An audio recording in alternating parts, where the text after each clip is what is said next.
ক্ষমতাচ্যুত শেখ হাসিনা ভারতে পালিয়ে যাওয়ার পর থেকে পাগল প্রায় ভারতের বেশ কিছু মিডিয়া। সাংবাদিকতা বাদ দিয়ে মলম বিক্রির স্টাইলে পরিবেশন করছেন সংবাদ। নীতি নৈতিকতা বিসর্জন দিয়ে করে যাচ্ছে নির্লজ্জ মিথ্যাচার। তারা এখন অন্তর্বর্তী সরকারকে নিয়ে গুজব ছড়াচ্ছে নানাভাবে। সেন্ট মার্টিন দ্বীপ নিয়ে ষড়যন্ত্রের পর ট্রাম্পকে কাজে লাগিয়ে যুক্তরাষ্ট্রকে খেপিয়ে তোলার ভয়ঙ্কর নীল নকশা করেও ক্ষান্ত হয়নি ভারতের এসব মিডিয়া। এবার ইসকনকে কাজে লাগিয়ে শান্ত বাংলাদেশকে অশান্ত করতে মরিয়া হয়ে উঠেছে শেখ হাসিনার মদতপুষ্ট এই মিডিয়াগুলো। বিস্তারিত থাকছে রিপোর্টে। চরম পরিণতির জন্য ডক্টর ইউনূসের সরকার প্রস্তুত থাকুন। চরম পরিণতি আপনারা দেখতে পাবেন।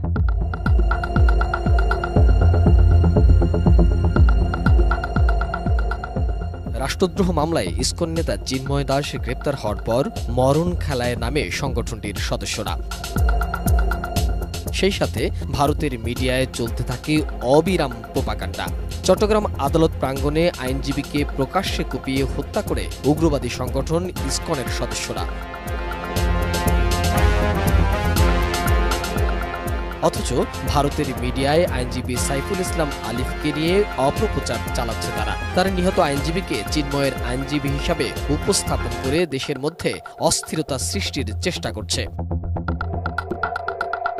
সঠিক প্যাড আর সঠিক তথ্য দিয়ে এসব সামলে নিব এক হয়ে। Monalisa sanitary napkin. এরই মধ্যে বিষয়টি নিয়ে কথা বলেছেন প্রধান উপদেষ্টার প্রেস উইং। সাইফুল ইসলামকে চিন্ময়ের আইনজীবী হিসাবে পরিচয় করাচ্ছে ভারতের সংবাদ মাধ্যম। বলেন, দাবিটি মিথ্যা এবং অসৎ উদ্দেশ্য নিয়ে ছড়ানো হয়েছে। চিফ মেট্রোপলিটন ম্যাজিস্ট্রেট আদালতে চিন্ময় কৃষ্ণ দাসের পেশাকৃত ওকালতনামা থেকে দেখা যায় যে তার আইনজীবীর নাম অ্যাডভোকেট শুভাশিস শর্মা। এক্ষেত্রে প্রধান উপদেষ্টার প্রেস উইং সবাইকে যে কোনো প্রকার উস্কানিমূলক মিথ্যা প্রতিবেদন প্রচার করতে বিরত থাকার অনুরোধ জানিয়েছেন।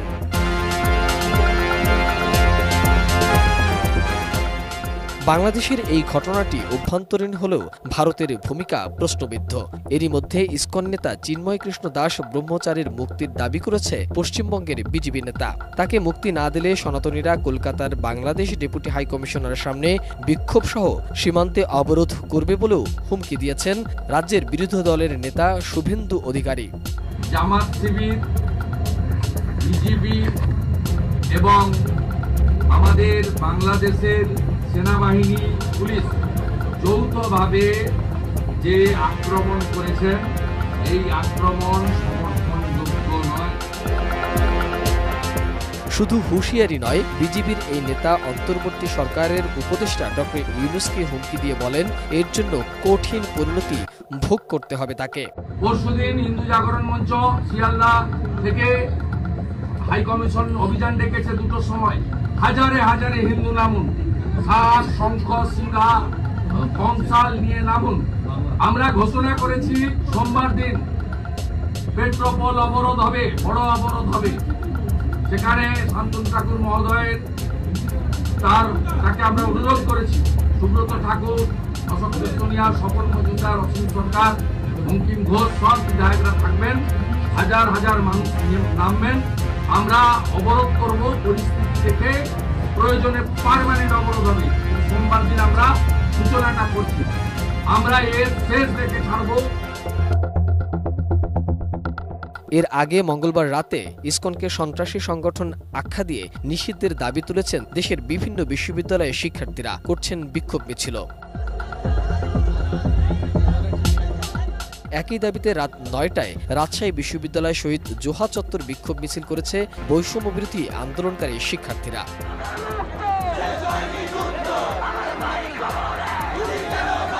মোহাম্মদ সোহাগ বিশ্বাস, এটিএন নিউজ, ঢাকা।